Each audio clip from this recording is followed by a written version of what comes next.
Hey guys, it's the Lord here, back again with another review, this time not of something toy or action figure related, because today we're going to be talking about the Chip and Dale Rescue Rangers movie. Now, I'd like to apologize up front for any stuttering or stumbling of my words, because it has been quite some time since I've looked at something that's not toy or action figure related.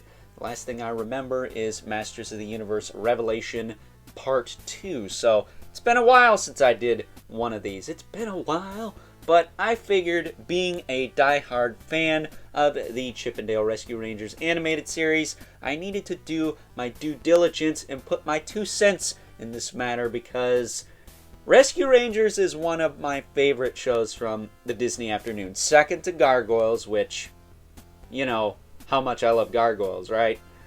And then I also like Mighty Ducks, but I know a lot of people aren't crazy about that, but I liked it. You know, it is what it is. That said, though, long story short, I watched the movie.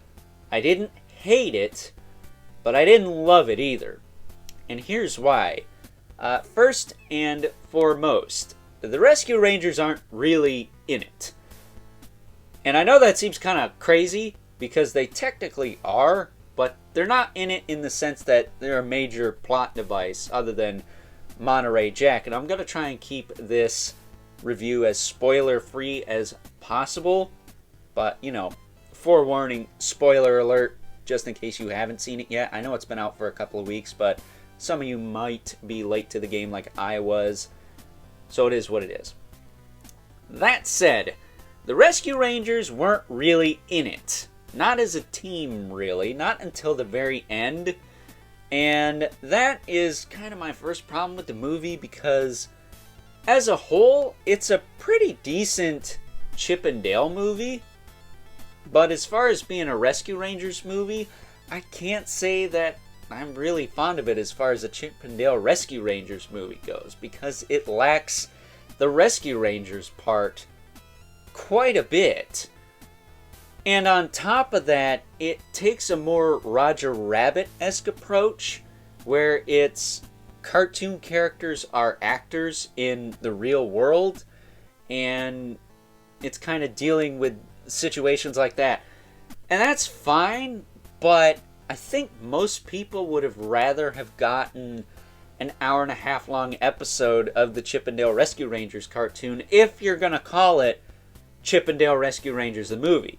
If you called it Chip and Dale the movie, or Chip and Dale do this or that, take the Rescue Rangers name out, I think it would have been a little bit more accepted amongst, you know, Chip and Dale fans as opposed to Rescue Rangers fans. And as stupid as that sounds, it's like, yeah, it sounds like more of the same. But at the end of the day, as much as people dogged on Masters of the Universe Revelation, it didn't really retcon anything. This movie essentially retcons an entire series, the lore of Chip and Dale Rescue Rangers, and says it's a load of bullcrap and never really happened. That is a problem for me, because that kind of sucks all the imagination and creativity out of it. Because Chip and Dale Rescue Rangers was a very enjoyable show with memorable characters. Was it gold? No. I'm not going to sit here and say it's the most well-written show of all time. Hell, I'll even tell you this. Gargoyles isn't the most well-written show of all time, and that has some damn good writing in it. But nothing's perfect, you know? Like this movie. I enjoyed it, but it's far from perfect. My mind's eye view of a Chip and Dale Rescue Rangers movie is take Chip and Dale and put them in this Indiana Jones type scenario, with maybe a new bad guy to keep things interesting, or heck, go with a Legion of Doom approach and take villains from the original series, have them team up under a new villain who's leading them, and have the Rescue Rangers go up against something like that. That would be a Rescue Rangers movie to me. And can we just address the elephant in the room? Terrible voice acting choices for Chip and Dale. I don't have anything against the voice actors they chose, but it's a stretch. It's a really big stretch, considering the fact that Alvin and the Chipmunks sound like Alvin and the Chipmunks in their live-action movies, which, mind you, are not great at all. And I know it's hell to sit through an hour and a half of but Alvin and the Chipmunks did it not once, not twice, but 3 freaking times. I think we could have done it here. Especially since they got the original voice actress in on this project, because she not only voiced Chip and Dale, she also voiced Gadget. And thankfully, she is Gadget in this movie. Monterey Jack used to be Jim Cummings, now is, I believe, the Hulk from the first live-action Hulk movie, who is actually a true Australian. So you know what? I'm okay with that. He did a really good job. That was a fitting casting choice. Zipper being the Allstate guy, however, I could really do without that. I don't know if that's supposed to be funny. I just find it kind of weird. On top of the fact that Zipper and Gadget got married and had kids, I find that very weird as well. I don't know what was going through someone's mind, but that sounds like some fan fiction BS that didn't need to exist. It didn't add to the movie. It didn't really take away. It just didn't need to exist. It wasn't part of the plot. It didn't make any sense to me. That and Zipper didn't talk originally, so why spend the budget, you know? For a joke? Question mark? Is it a joke? I don't get it. And on top of that, the other stuff I don't get is the cameos. Okay, I get it to a point because, again, this is a Roger Rabbit type movie. It's cartoon characters that exist in the real world. That's fine. They don't add a whole lot to the plot with the exception of the main villain of the movie, which I'm not going to spoil that because it is kind of hilarious. But a lot of these cameos, with the exception of a couple, don't really add or take away to the story. They're just there. They spent the budget on these cameos, but they didn't really expand upon them. For example, a He-Man and Skeletor are in it, but they're in it for like 5 seconds. I would have rather have seen Chip and Dale team up with He-Man to fight Skeletor. That would have been better than both this movie and the He-Man movie, which I'm going to tell you right now, I'm not a fan of that old He-Man movie. But you could argue that it's a continuation of the He-Man series.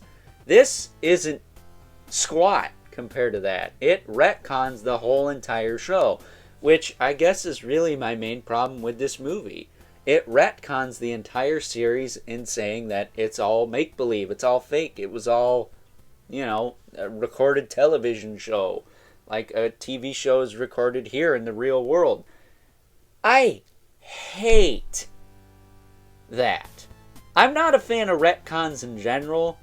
For example, a lot of Disney midquels and prequels do that. This, I am not a fan of that at all. And it's really keeping me from enjoying this movie as much as I would like to, because there is a lot of fan service for everything but Rescue Rangers in this movie. It seems to me like they tacked the Rescue Rangers name on it to attract attention. It doesn't seem like it's the focus. It seems like the focus is, look at all these characters in the background. And it takes away from the main story, which is actually decent. It's not a bad story. I just think this movie has a lot of holes in it and would have benefited from being a Chip and Dale movie instead of a Chip and Dale Rescue Rangers movie. Or, you know, do one or the other. Make it Chip and Dale or make it Rescue Rangers. Don't do this Disney afternoon version of Once Upon a Time in Hollywood. You know, we don't need that. And I'm quoting Doug Walker, the Nostalgia Critic here, because he said that in his review, which his is the only review I've watched. And we basically share the same opinion on it. We don't hate it, but we don't love it either. It has holes. And the other thing I found really distracting is the two animation styles with our two main characters.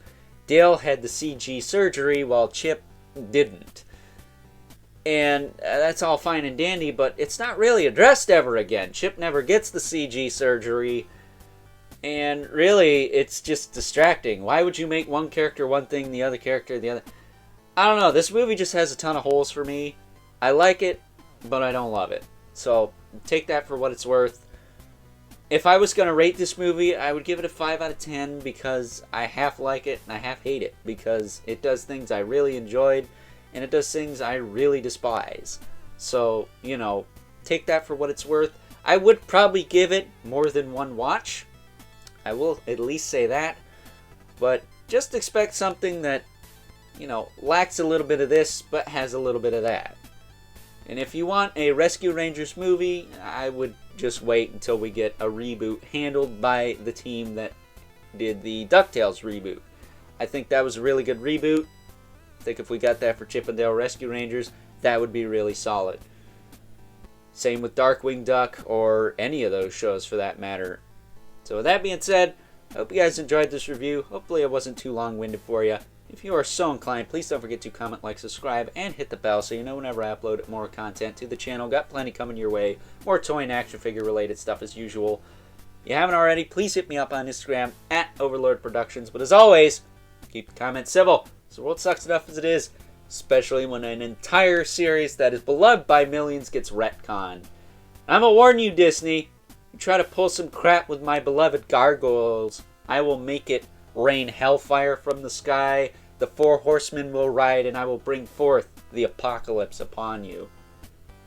That said, this movie was at least free of woke BS, so, you know, bonus points for that, I guess. But until next time, I'll catch you guys later.